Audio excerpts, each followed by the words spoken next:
interest rates still being high, credit still being tight, all those things. And we're still going right at that 16 million number. So geez, if we get a break, those numbers should turn around pretty quickly. And one of your other partners, Edmunds, I think said in a recent report, 75% of the people they talked to were on the sidelines just waiting for interest rates. That's a lot of people.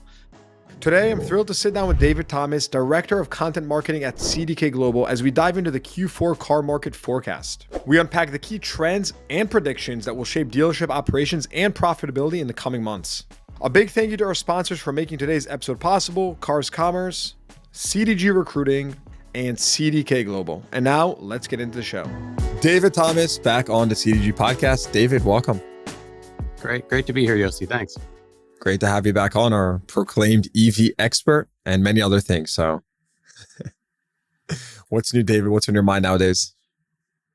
On my mind right now is Q3 sales and EV sales specifically. So it's been an interesting year so far. I think everyone's kind of just watching the numbers come in. Everyone's kind of fretting about how Q4 is going to go. So it's an interesting time. And I think there's a lot of, I wouldn't say quite concern, but everyone's watching it really closely right now, just seeing where the number is going to go for 2024. So we will touch on, during this podcast, we'll touch on Q3 sales review. We will also talk about, you recently, CDK put out a new ease of purchase study, talking about trends in just the consumer purchasing process at dealership, some new insights. So this is really interesting. We'll also talk about your workplace study, about what it's actually like working in the dealership and sentiment with employees. Found this also fascinating, just seeing some of the stats that you guys surveyed and whatnot. So we'll touch on all of that. We'll go one by one. If anyone does not know or has not listened to our prior podcast, which was a bombshell, by the way, I got a lot of great feedback on it, and listens were very high, relatively speaking. David is a celebrity. The founder of Autoblog in your past life. Is that right? That's correct. And sadly, we just heard that they're kind of shuttering down their current mode. But yeah, 20 years. All right, so let's dive right in. I want to start with the ease of purchase study, right? So for those that are not familiar, CDK and David, you put out phenomenal insights. You're constantly doing, benchmarking the industry, doing surveys, and really measuring what's happening on the ground floor. This is particularly interesting. I'll let you dive into it.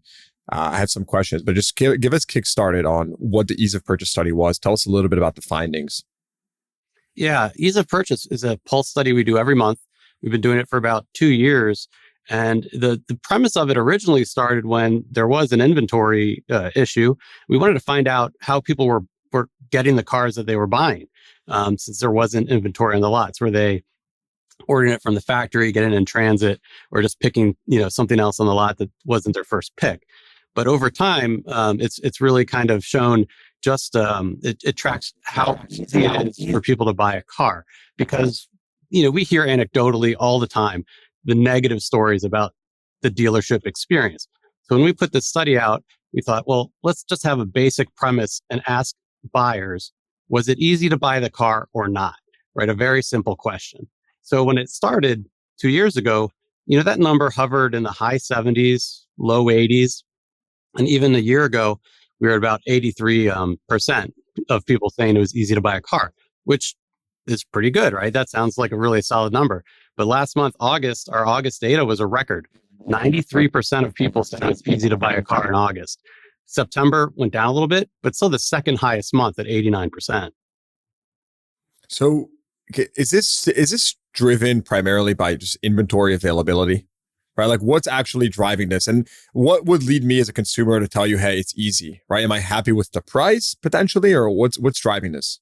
Yeah, we ask a number of different questions in this study, and primarily what we've seen over that long 2 years is the more robust the inventory, the easier it was to find the car they were looking for, was the thing that moved the needle. But we kind of hit a plateau in the past few months of, inventory's been pretty good for a pretty good amount of time. So what changed was really like the hardest part of buying a car, which is around price negotiation, trade and negotiation, and credit. And those numbers ticked up. And that's where we saw that big spike to 93%. So those numbers where, we ask how easy was it to take a test drive, let's say, right? Those numbers are always really high, 80%. When you get into that trade-in and the price negotiation, those numbers, 60%, they hover around that number. And they just don't find it easy, right? That everyone kind of agrees that's not their favorite part of buying a car. So when those numbers and those metrics tick up, and they get in the higher 60s, that's where we're seeing some movement on that big number of people, 93% of people saying it was easy. All right. So piggybacking off that, there's one question here, which I have the study in front of me. And I noticed that the only metric that went down in percent of people said it was easy was finding the vehicle you had hoped to purchase. That went down from 75% to 72% in August. Why is that? How can you reconcile that, right? If there's more inventory, but it's fewer people are saying it's easier to find the car they want to purchase. Are we just seeing a glut with the inventory that nobody wants, but the desirable vehicles are still, underproduced and just, not enough availability? What are you seeing there? Yeah, I think you nailed it. Because the inventory number overall is good.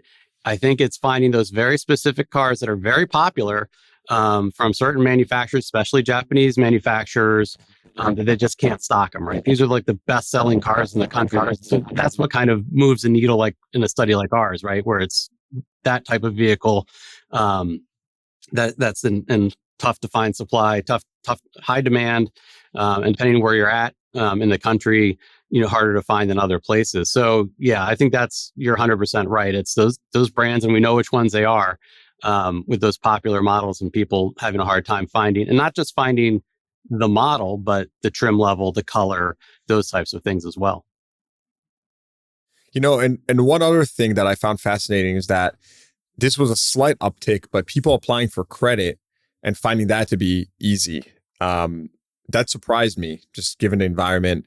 Is that referring to people that are actually being approved for credit, or just the process of which dealers are getting customers down the funnel? It's considered like the process. So it's applying and getting approved. And you're looking at the August numbers and the September numbers, which we'll publish soon and will be out by this time this airs. That number does go back down again, unfortunately, the credit score. It's been a problem for pretty much since we've done this study for 2 years. So it is definitely one of the toughest parts of the purchase process for the people we survey. Got it. So what are the bottom line? Like, what are the key takeaways from, the latest pulse reading here on the industry? What would you say are the key takeaways? The number one takeaway is inventory. It's really what we've seen not only in this study, but in the marketplace.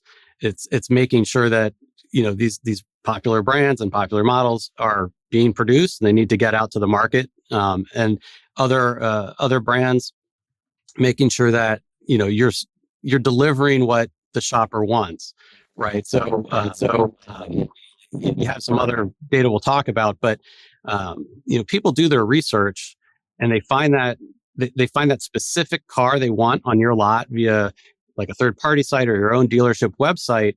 They want that car. That's what drives them to come in, is that specific car. And I'm talking new cars, not even used.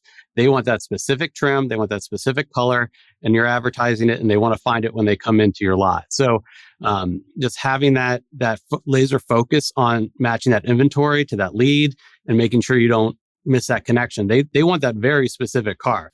All right. So I want to zoom out now. Talk to me about just the sales overview for the industry. Last time you were on the pod, you had some good hot takes on EV supply, assortment, and you specifically mentioned that a lack of EV product variety is, it's a big issue in our industry. Specifically, talking about EV adoption, right? Like, we need more desirable models, we need better assortment, stuff like that. Can you just give us an overview on that, right? Like, have new releases been able to boost sales? Do you anticipate that happening? What's your take on the current state of EVs? Yeah, I don't hate to say I'm right sometimes, but that was in May. And the real takeaway was that we hadn't seen a lot of fresh EV models. And the thing that's changed, and it's not a lot, is we saw new releases from Honda. They have a Prologue EV. and a new EV from Chevy, the Equinox EV. Both SUVs, which I mentioned in May, that's what consumers want to buy. Honda has very loyal buyers. They are well known for hybrids. So having an EV at hand to sell to these green conscious shoppers has been successful. The Prologue is outpacing almost every other mainstream OEM's EV product. So there's Honda. The Chevy is doing really well too. So you have a couple new entrants. They're performing. The ones that have been on the market from Kia and other automakers, they're still performing decently. Overall, I think with we're seeing from the Q3 numbers, it's going to be a pretty good spike. I don't think anyone's totaled it yet. By the time this comes out, they will. But then the other one that had been dragging down all EVs was Tesla, and they had a good quarter. So that total EV number is going to go up just because of Tesla, but all the others are doing well too. So we're going to keep seeing more products come out. It is very slow to get these new products. I think everyone's waiting for that VW bus that's supposed to come by the end of the year, but it is taking so long, right? Yeah. I can't remember when I sat in the first prototype of that. It might have been a decade ago. And I'm not kidding. I mean, it was 2 careers ago almost. So I think it was almost a decade where that first prototype came out. So this introduction of EVs, it is just taking a long time. And this isn't even tied to automakers kind of changing their strategies long term. But Q3, I think we're seeing in terms of EVs, I think it's a bright spot. And we'll see how the rest of the year goes. This episode is brought to you by Cars Commerce, the platform to simplify everything about buying and selling cars, including the quote-unquote follow-up. Let me explain. Dealers, fast and effective follow-up is crucial for converting leads into customers. But here's the problem. 40% of shoppers report that they are not getting timely or helpful responses from dealerships. This is a huge problem because your own team could be leaving 4 out of every 10 sales opportunities on the table. Cars Commerce makes it simple to measure and improve your follow-up performance. A Cars.com experience report tracks the percentage of leads your team is responding to and how customers rate those responses. While Dealer Inspire's retailing technology enables your team to quickly text follow-ups with personalized financing options to make the most out of every opportunity. To learn more about how you can measure and improve your team's follow-up performance, go to carscommerce.inc/experience or click the link in the show notes below. If you're a dealer and you're seeing these trends that you're mentioning right now, what are you thinking, right? Are you saying like, okay, maybe I should be investing more in this space, whether it be infrastructure in my own dealership, going after some sought after brands, adding them to my dealership portfolio? I mean, just what's your general take given what you're saying? It seems like this pendulum swung too fast, too far initially on EVs. That was a couple years back. Then it swung back. And now it seems like we're maybe finding this like equilibrium, right? Because you said certain sales numbers on certain models are, doing really well. So what's the end game here? Yeah, for dealers, I mean, it's coming down, and as I just said, you're tracking model by model. I mean, and introductions and how long they take. So, if you're that Honda dealer, they probably have a better idea than I do. And if you're only selling one model, it's understandable to go slowly in terms of turning over your whole store to sell and service EVs. That makes sense because it is going to be a slow process for most OEMs. And especially since many of them have revised their strategies. But I don't think overall there's any indication that EVs aren't going to continue growing. It is just that pace. And people if dealers want to adapt and adopt slowly, that's totally fine. I mean, they know their portfolio, and they know their local customer, and they know when those two things are going to intersect. And I think right now they have the time, and they have that view to figure it out. Any standouts in the Q3 sales data? Anything stand out to you? Yeah, I think what we're looking at. So last year it was 15.5 million sales. Last year was a very challenging environment, inventory and credit included, and interest rates were high then, just like they are now. So I think everyone is expecting 2024 would just be better naturally. That's what I thought.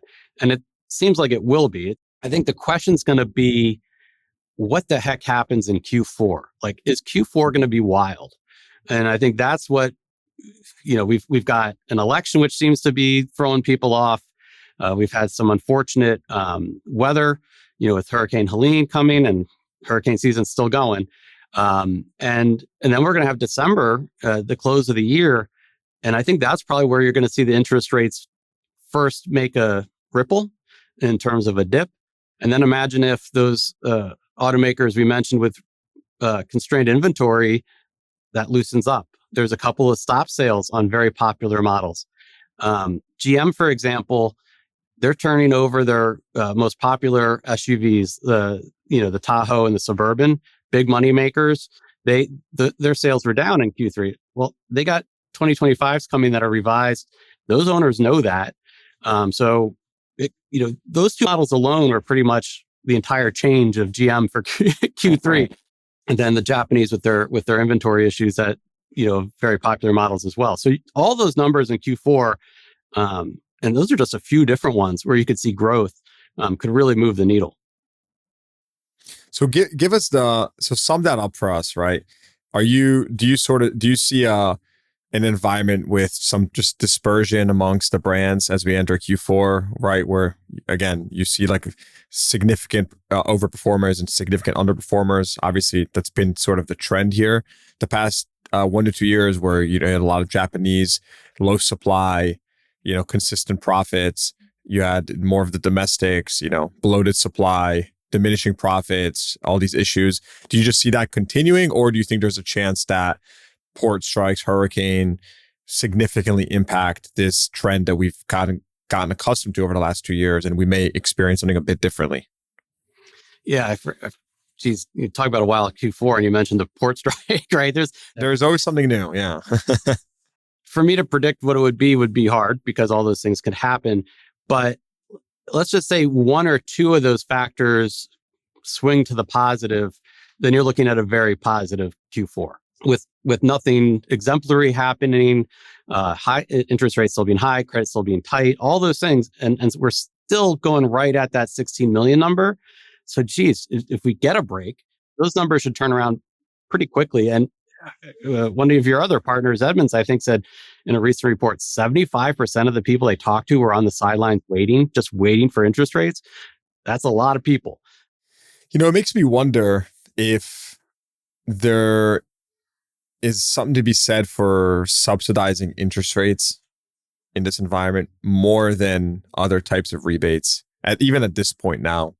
Because there was no light at the end of the tunnel for the last year and a half when it came to interest rates. No one really knew, like, oh, will they cut when?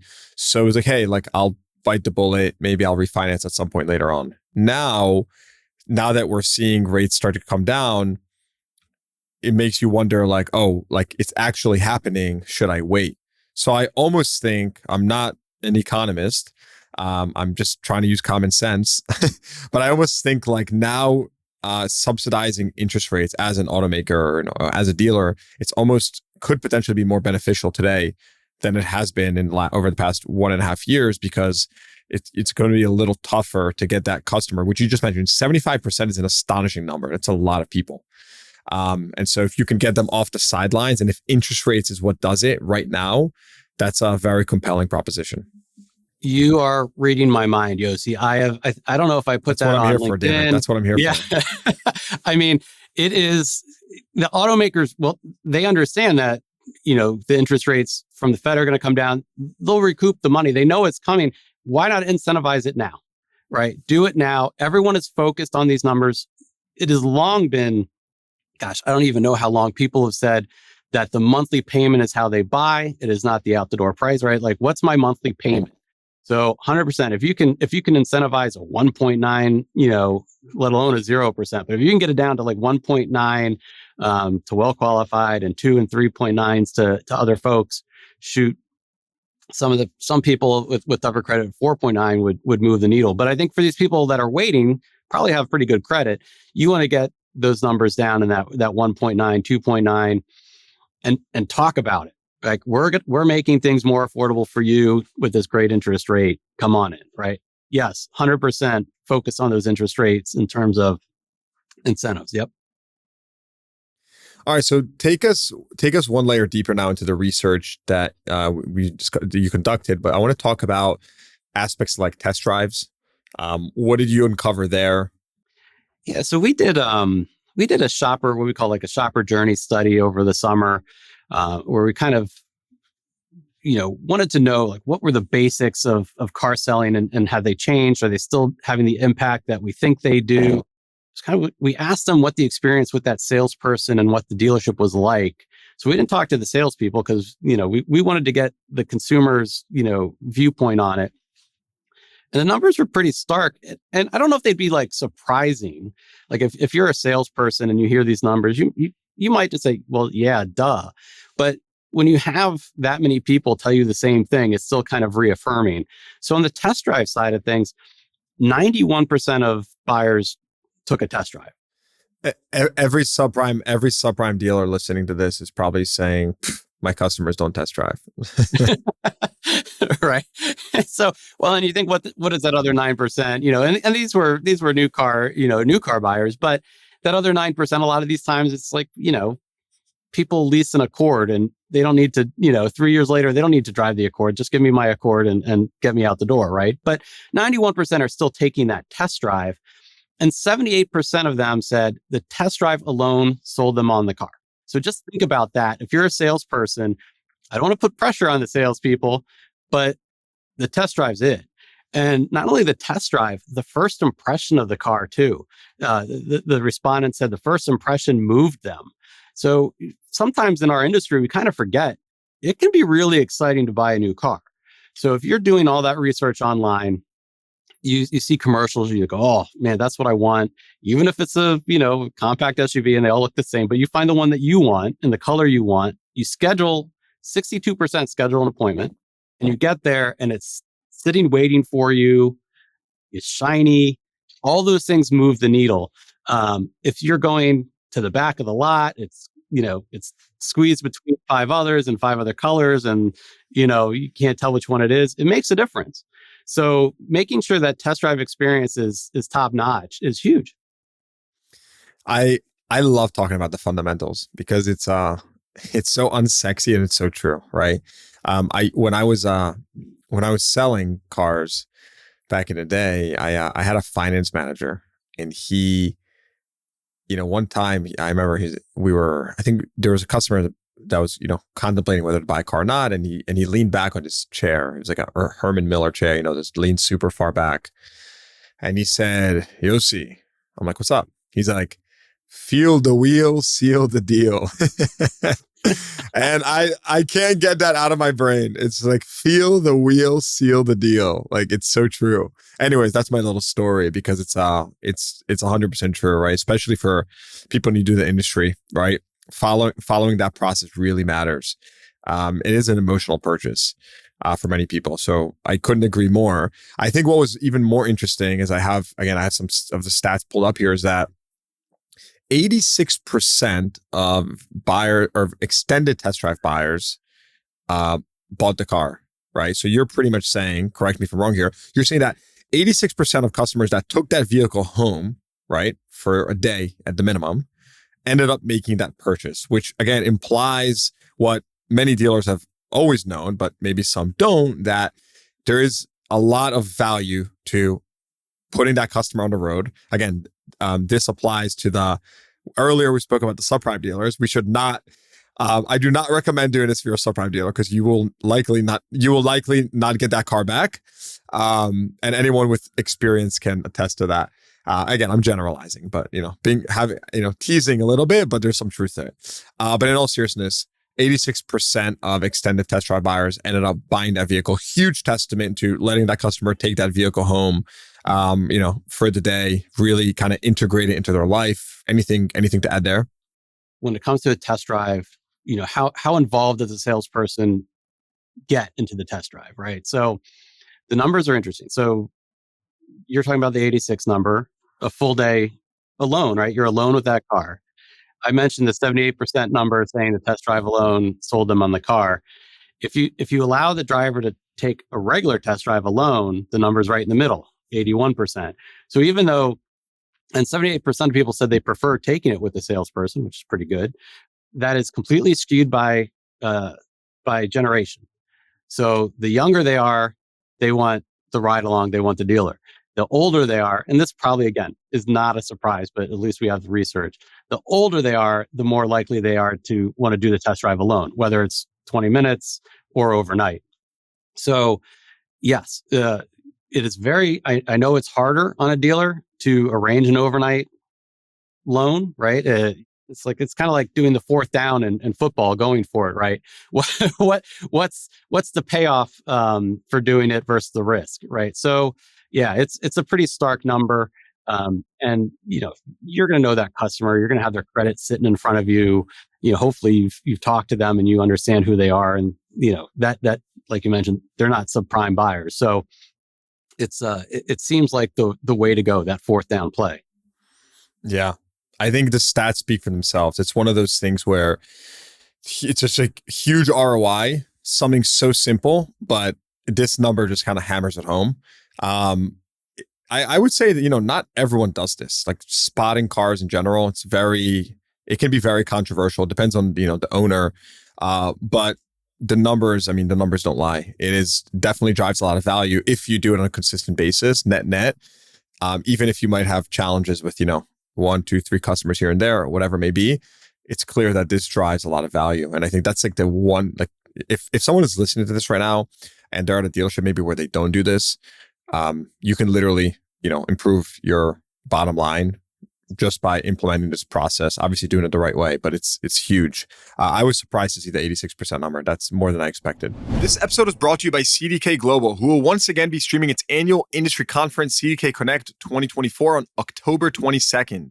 This year's virtual Connect conference will feature CDK's latest product innovations, a keynote from CEO Brian MacDonald, and live breakout sessions focused across all operations of the dealership. You can register for CDK Connect at the link in our show notes below or by visiting cdk.com/connect. That's CONNECT, cdk.com/connect. And then what about buying patterns across age groups? So we spoke about, like 86% is test drives and that's general, but if you dig into specific age groups right now at the dealership, what are you seeing there? So everyone's really focused on, when we talk about generations, on Gen Z, right? Now, the buying power is all with millennials right now. It's not necessarily that millennials act any differently than any generation before them. They're just the group that's having a lot of kids. So whenever you have kids, it moves the needle. They got to get a new car. Or, I'm a younger Gen X, right? And I have teenagers. So that means more cars, whether they're used or hand-me-downs, what have you. So millennials have the biggest buying power, but everyone's kind of focused on the Gen Z buyer because they're coming into the market fresh. You could get them for life. You get them at that stage. You could get them for a longer period into your brand and things like that. So everyone's kind of focused on Gen Z, and let's face it, younger people are sexier. So, that's where a lot of the focus is. There's a big misconception on Gen Z because they are so technologically savvy. They're, they live online, all those things, that they don't want to interact with people. And all of our research, not just this recent one, but all of our research has shown that is not the case at all. They want guidance more than anyone else, and they want it from the dealership. So you might think maybe it's the dealership on TikTok. Maybe it's Russ flipping whips that they want the interaction with. Baby. But they're looking for that expert, whoever it may be, at the dealership. So they'll do their research online just like anyone else. And just so everyone knows, YouTube is actually their number one platform, not TikTok. But they need to validate it. They're still going in person to the dealership. Very few people are buying online. Those types of buyers basically have a harder time buying online because they have new credit. 50% of them come in with someone else, very different, than someone my age, might. And they're obviously coming in almost entirely with a parent. versus, older generations coming in with a spouse if they come in with anyone. So they're coming in, they're looking for expertise, they are hungry for your knowledge. So, that's kind of I would think for a salesperson, that would be kind of a cool, perspective to have, where a lot of the interactions you might have with an older generation might be, less eager, let's say. Yeah, I think what you just said is super important, which is that they're looking, Gen Z is looking for guidance more than their parents, millennials, Gen X, whatever. But the way they consume that guidance is differently, right? And so it can be YouTube, social media. And it's another big testament to the fact that you should just have to tell, every single salesperson should just be creating a piece of content a day at the minimum. Not everyone is going to be Rush Flips Whips, right? Let's be clear. Although many people can be trained to do something similar, but if you're just educate, put content out there, people gravitate to that. And when they do cross paths with your dealership or with your brand on social or whatever it may be, that just increases the chances of acquiring that business. So I think that's super well stated. And it's really, really good insight. And I fully believe that, it makes total sense. And I want to also transition within the dealership because we talk about Gen Z a lot as a consumer. But talk to me about hiring, right? Because as we know, it's the up and coming generation in the industry. It seems from my kind of anecdotal or pulse on the industry, whatever you want to call it, I've just seen, millennials have been really rising into the ranks of, senior management. So where, you're just seeing lots of, whether it be the family owned businesses and, the son, the daughter, whatever are sort of, the new dealer principal, the GM, or it may be just, a sales manager who's been great and now has been promoted to GM. You're just seeing millennials have really, are ingrained in leadership positions. And you're seeing Gen Z start to work up the ranks, from earlier positions. So what are you seeing in terms of dealership working environments, Gen Z trends, insights? What do you see there? Yeah, so this summer we released. It was the first time we've done it, a study on the workplace, the dealership as a workplace. So we surveyed 300 current dealership employees, not GMs, from entry to kind of managers, and 100 former employees that left auto retail entirely, to see not only what the current state is, but why they left. And it was pretty stark in terms of what people of any generation want, but it's actually more true on the Gen Z side, which is interesting. But when you ask them what's going to move your job satisfaction, it's benefits. It is not comp is second. So a lot of people get into a car dealership career because there's a promise of good pay, right? But when you ask what drives the needle on job satisfaction, benefits are number one. And this proved true on the people that left as well. Why did you leave? Inadequate benefits was number one. Work hours was number two reason they left. So pay was actually a distant third. So, I think a lot of people in this industry, are just so focused on the dollar, which who isn't motivated by the dollar, right? But it turns out when you ask the employees, it's really these benefits. And there was one benefit that stood out more than anything else. And I don't know if this is surprising, but they want a 401k and they want matching 401k, a 401k match. So whether they're hearing it from, their colleagues, their friend groups, or whoever, or family members that have other careers and are getting 401ks, or they're just watching. Maybe they're smart and they're watching the market and they know it's a solid investment too, right? So, if you're a dealership and you're hiring and you don't have a 401k plan and it's not mentioned in your on your job site or what have you, it's going to be a problem. They're gonna look over you and go to someone that's definitely promoting it. My suspicion is that us as an industry, typically if you are a solid performer, you will make more cash comp versus your peers in, other industries. That's just traditionally, right? It's retail business. You kind of eat what you kill. And so cash comp is typically again, typically not the challenge. So I think that could possibly be driving it as well. But it does make sense, right? Viewing it more as a career, less as a job. I think it's also good for us as an industry to have, and by the way, some dealerships have, created phenomenal career tracks and programs. And, I've had some on my podcast talk about, how they, what they do for employees. And, we've even had some of the big groups talk about they have universities, Ziegler University, Rorman University, right? They really do just training. They take it very seriously. Take it a step further. Like, what were some of the other positive takeaways for improving satisfaction and retention? Was it strictly the benefits? Is there any other like intangibles or anything else worth mentioning? No, the interesting part on the intangible side of things was on the negative side, unfortunately. And that when you looked at job satisfaction, when we asked, do you enjoy the people you work with, and and how and the workplace atmosphere, those are the two lowest, right? So, a lot of dealerships, I would say almost all of them, kind of pride themselves on, trying to have a good atmosphere, rah rah, right? Like keep morale high. A lot of times you see dealerships say it's like a family, and they try and build, a very, lovely atmosphere. It's all coming from a good place.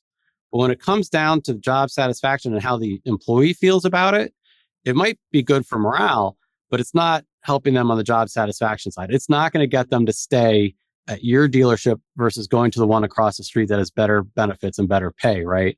So that was the interesting thing when you talk about intangibles, and I'm sure if you're a manager, you think long and hard on, like a fun contest or, a certain party for a certain thing or what have you.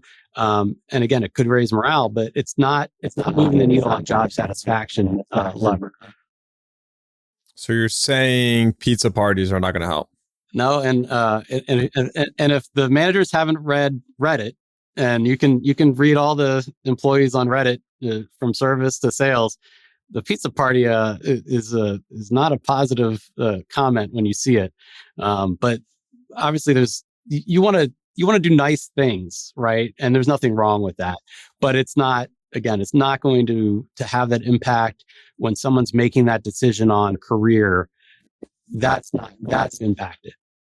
Well, I'll tell you what is. This is my little secret that's worked wonders over the years, but just buy pizza and just leave it in the middle of the showroom floor. Open the box and let people just take at will. That works wonders. Because, when someone is hungry, no one wants to, no one has patience for anything. So yeah, that goes a long way. Before we wrap up, David, any other insights when it comes to the workplace study or anything else you think is worth sharing before we wrap up? I really encourage everyone to read that study. It's on cdk.com/insights. I'm sure you'll put it in the notes below. But I think everyone in the industry understands turnover is high. But our key stat was, 69% of employees were satisfied in their job. They weren't planning on leaving in the next 6 months. 24% were planning to go to a competing automaker in the next 6 months. And then the rest were planning to leave automotive retail entirely in the next 6 months. So there's still almost a third of your workforce with it on their mind that they're planning to leave in the next 6 months. So I think that sets up the whole study, right? That should be in the back of your head. I think it is in the back of, good managers' heads all the time of retaining their talent. But, it's going to be one or the other. They're going to go to a competitor or they're just done with retail. And there's little you can do about if they're done with automotive retail. But that 24% going to a competitor is what you want to focus on. And then, the people that leave retail, some came in from family recommendations, but that 24% number is really key. And you want to hold on to those people because they want to stay in automotive retail. David Thomas, love having you on. This was awesome. So we'll do it again. Thanks for coming on, brother. This was great.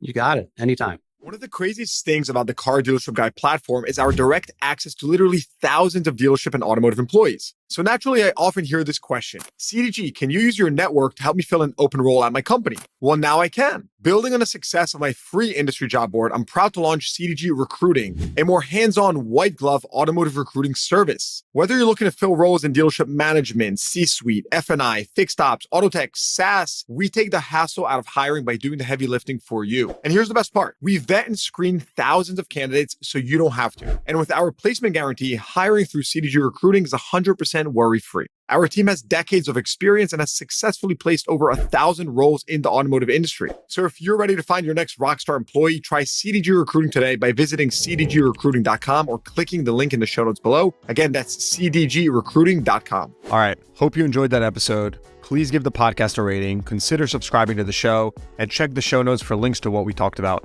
Thanks for tuning in. I'll see you guys next time.